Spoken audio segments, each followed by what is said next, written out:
Good evening, everyone. I'd like to convene the regular meeting of the Watertown Police Commission for Wednesday, January 10th, 2024. And we will start off with roll call. Carmine Vernal, Richard Rossi. Jamie Lambo.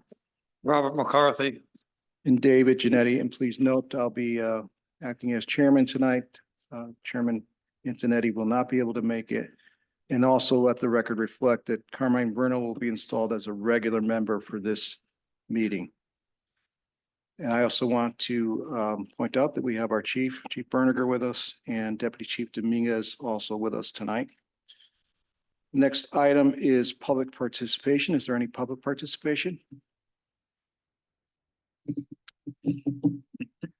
Please, as you know, state your name and address. Make sure the microphone's on. Here we go. Catherine Camera, 31 Cottage Place in Oakville. Two things. One, I just want to say that, again, people are parking in front of stop signs, too close to a stop sign for their kids running the car. I do have one license plate number in my neighborhood. They're not doing it every single day, but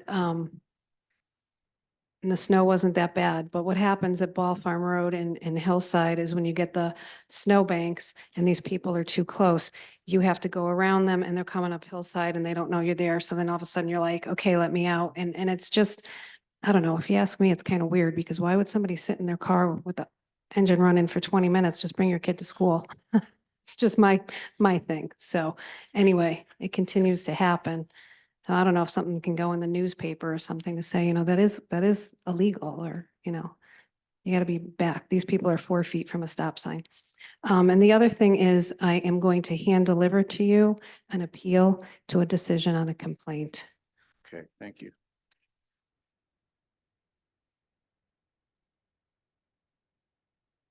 Okay, just let the record reflect that Catherine Camara's hand-delivered a document addressed to the Watertown Police Commission regarding appeal of Chief Berniger's December 18th, 2023 decision on complaint dated November 28th, 2023, Police Department employee. Thank you. Can I just add that I could email that. I didn't want to make all the copy. I don't know if you guys are going to scan it in and send it to each other or whatever. It doesn't require me to have a copy for every member. But I could send that if you need me to. Yeah, I don't think that'll be necessary. Can we make copies, Chief? Sure. Thank you.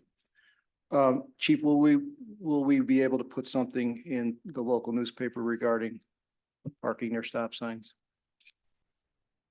Yes, we can do that, and we can also post it on our social media page as well. Okay, great. And I would also encourage you, Ms. Camera, to, if you see that, to make the call to the police department so they can address it right away. Okay, gotcha. Any other public participation? Any other public participation? Last call for public participation. Seeing none, we'll move on to agenda item number 4, approval of the December 13th, 2023 regular meeting minutes. Requires a motion. I will make a motion to approve these minutes. Second. Okay, a motion has been made and seconded. All in favor? Aye. Aye. Opposed? Abstained? Aye.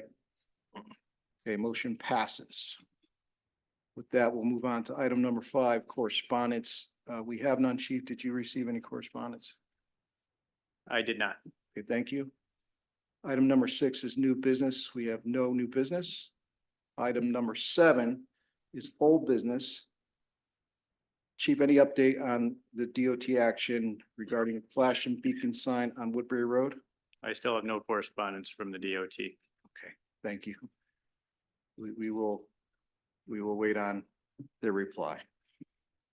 Also under number 7, item 7B, possible action regarding a request for a stop sign at the intersection of Barnes Road and Bunker Hill Road. Chief, I understand that you have a recommendation for us at this time. Yes, Mr. Chairman, members of the Police Commission, good evening. The Deputy Chief and I have been out to that site twice and have looked it over pretty well. As you know, installing stop signs requires very specific warrants that are detailed in the manual on uniform traffic control devices. There's certainly liability on putting up stop signs. We want to make sure if we ever authorize them that we're putting them up for a legitimate reason. The issue with that particular intersection may possibly be a sightline issue. As you know, Barnes Road intersects with Bunker Hill at the top of a pretty significant grade coming from both sides. The coming out of Barnes, trying to turn left onto Bunker Hill, is a very steep grade down right there, and the sight line may be slightly restricted where cars can almost kind of get lost over that steep grade.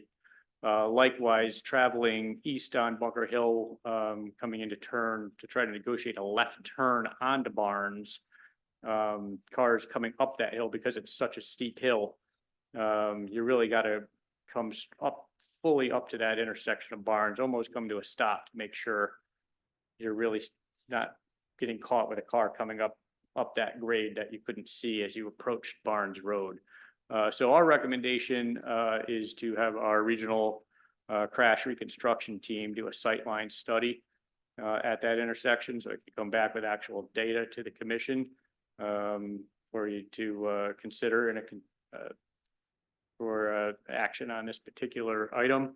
But at a minimum, there could be better signage and possibly roadway markings at that intersection, particularly on Bunker Hill from both sides, with intersection ahead signs and possibly painting the word slow in large white lettering on the pavement coming up to the intersection. So that's our recommendation at this time. Thank you, Chief. I also visited the intersection recently and found that there is likely a line of sight issue up there. So I do appreciate you being willing to take on that line of sight study. Are there any questions for the chief on that? Chief, are there any recorded incidents at that intersection, recent or in the near past? So we looked back 5 years on our accident history at that intersection, and we have not had any collisions at that intersection in the last 5 years. Any other questions for the chief or comments on this item? No, I was up there today also, and I know exactly what you're saying. It was a steep hill.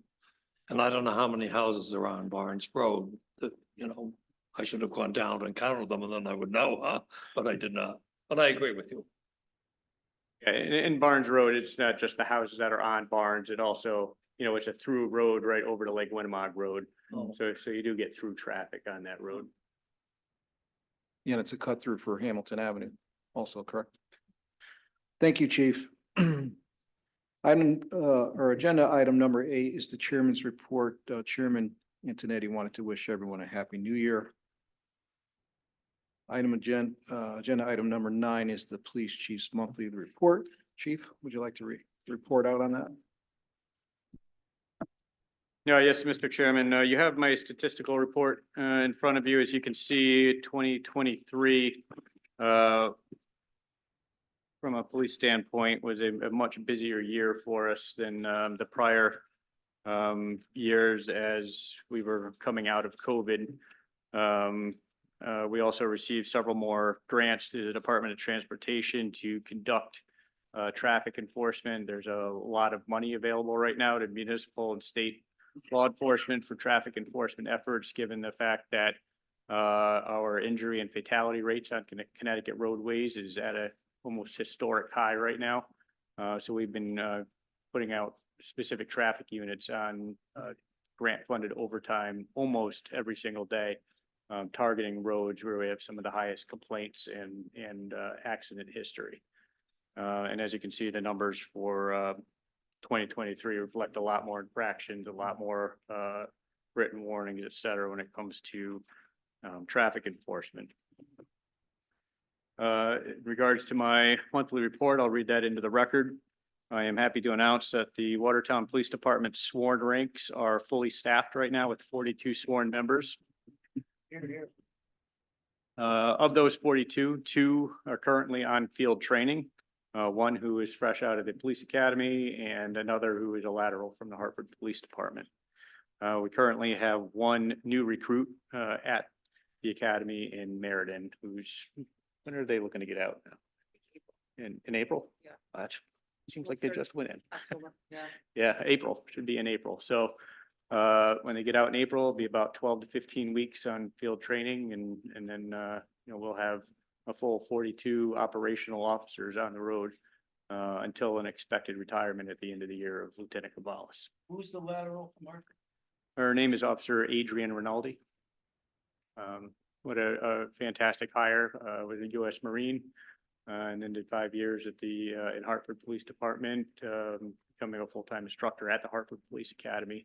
But she is a Watertown resident as a young child, and being closer to home works a lot better for her and her family. So Hartford's loss is certainly a gain for us. We also right now do have one of our female members is on maternity duty. We don't expect her to return to full duty till sometime over the summer. Our Youth Police Academy began Monday evening and will be meeting for the next 8 weeks. We have 21 people, 21 students signed up for that academy. And they came in super excited, and we're happy to have them. We're in the midst of planning an Adult Citizens Police Academy. We should be advertising that probably in the next week or two. Should be starting in February or March and running also for 8 weeks. I believe that'll be our 13th or 14th Adult Citizen Police Academy session. The Watertown Police Department is partnering with Southern Connecticut State University and our very own Sun, Moon, and Stars autism group to host a mock traffic stop session at the Watertown High School on Saturday, April 6th. If any commissioner is interested in stopping by and seeing what that's all about, you are more than welcome to do so. Waterbury and Naugatuck Police Departments will be assisting with this event as well. The intent of the event is to allow licensed autistic drivers and or families who have autistic children to experience an actual traffic stop in the high school lot to help alleviate misunderstandings and anxieties surrounding autistic behavior and what to expect from the police officer during a traffic stop. Southern Connecticut State University, in conjunction with Southern PD, kind of spearheaded this campaign a couple of years ago, and it's spread throughout the state. They've done about four or five sessions already throughout the state, so we're excited to host one of them in April. Lastly, our patrol division has been proactively enforcing the winter parking ban on Watertown roadways. As I reported last month, we went out and put warning letters on every vehicle that was violating that parking ban, even if there was no snow. I think our efforts really paid off, because in our snowstorm last week, we only dealt with 9 parking ban violations townwide, and of those 9, only 4 required to be ticketed and towed. The rest, the owners were right there to move the vehicle quickly. So there was minimal issues. And that concludes my report. Thank you, Chief. Any comments or questions for the chief on his reports? No. Okay. Thank you, Chief, again. Next item is adjournment that requires a vote and motion. Do I hear a motion for adjournment? I'd like to make a motion to adjourn. Motion has been made. Is there a second? I'll second it. Motion made and second. All in favor? Aye. Opposed? Abstained? Motion passes. Thank you, everyone. Have a great evening.